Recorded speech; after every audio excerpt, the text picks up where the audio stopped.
Can you address my point about the media's admitted attempt to interfere with the election, including taking Trump off air during the pandemic because it was too successful in getting his approval up? What do you, the media, of course the media interferes in the election. They talk about the people that they want to win. If you're a media company, you have the right to like put a candidate that like you support, like your candidate of approval or whatever, on air or not on air. That's not election interference. That's got to be a troll. That's got to be a troll. That has to be a troll. You can't act like some pundits didn't say, ooh, there's another perm ban. Pundits saying something is different than the president of the United States saying something. The only reason why you don't understand this is because you treat Trump like a child and you give him no accountability, responsibility for any of the things he says.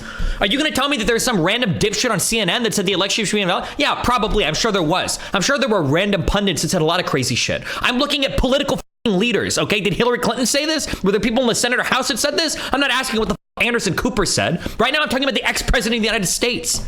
Holy shit. Did something happen? Why is Jesse so hot-headed in response to retard state? Because most of the shit that we fight over on this stream is like meme shit, like culture wars issues, even black issues or whatever. It's like fun stuff. It's interesting to talk about. It's cool or whatever. The Trump shit is legitimately people that are on a delusional level. They're going to walk the whole country off a cliff. Like it's actually unbelievable the different reality that these people live in. And they're so smug and retarded about it at the same time. They don't have an understanding of medicine. They push all the bullshit related to the vaccine shit is embarrassing. They have no understanding about geopolitics. Everything they talk about relating to Afghanistan or Russia, Ukraine is a joke. They live in their whole little like media bubble that is completely disconnected from every other form of reality. And then they'll sit there and smug post online about how they're doing things to improve the country or to free us or blah, blah, blah, blah, blah, while following Trump, who's like one of the most incompetent leaders in all of history. Like to see somebody that is that delusional to that level of like lack of responsibility, that level of like Trump is one of the biggest crybaby presidents I've ever seen in my entire life. If Trump was a Democratic president, you guys would be crying every fucking day about how much of a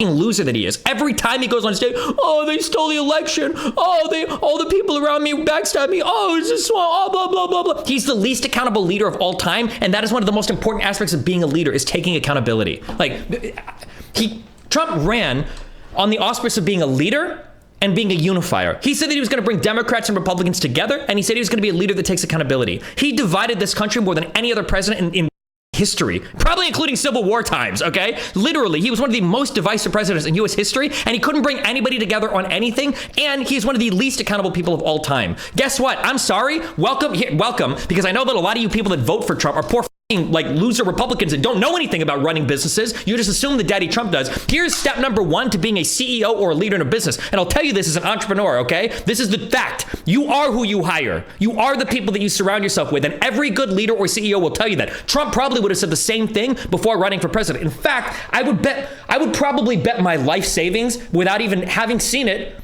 I would bet my life savings that if you were to go through every season of The Apprentice, I bet that Trump has said multiple times to people on that show, you need to pick your help better. You need to assume responsibility, that you're not allowed to make excuses for the people working under you. This is one of the hallmarks of being a business leader or a CEO or an entrepreneur. And every single one will tell you that. Because when the bank comes at the end of the day for you to pay off your loan, when a customer shows up at the end of the day to accuse your business of doing something, when the paper writes something about you, you're not allowed to go and say, oh, bank, I'm sorry, but my employees around, or oh, customer that has an issue, I'm sorry, but like, you know, my employees were late today, or oh, paper who's writing something bad, well, don't write about my company, write about my employees. But Trump did that consistently throughout his entire presidency. He constantly blamed the people that he was around. He blamed Congress. He's the leader. He's supposed to bring these people together. Like, it's unbelievable.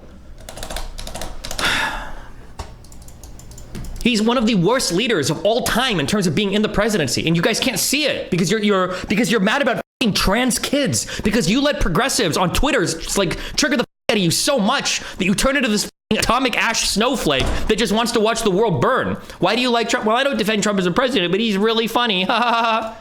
Yes, Destiny, government hiring workers, same as company hiring. Permaban. Trump chooses his cabinet. Trump is the one that makes a lot of these nominations. See ya. Bye, buddy. Good luck. Go pick up a U.S. government textbook from 5th grade, okay? Learn how the government works, you moron. Who picked Manafort? Who picked Cohen? Like all the people who picked Giuliani to surround Trump with? Who picked these people? Where did Stone come from? Where did Bannon come from? Were these people voted on by Congress? The fuck out of here, you fucking moron.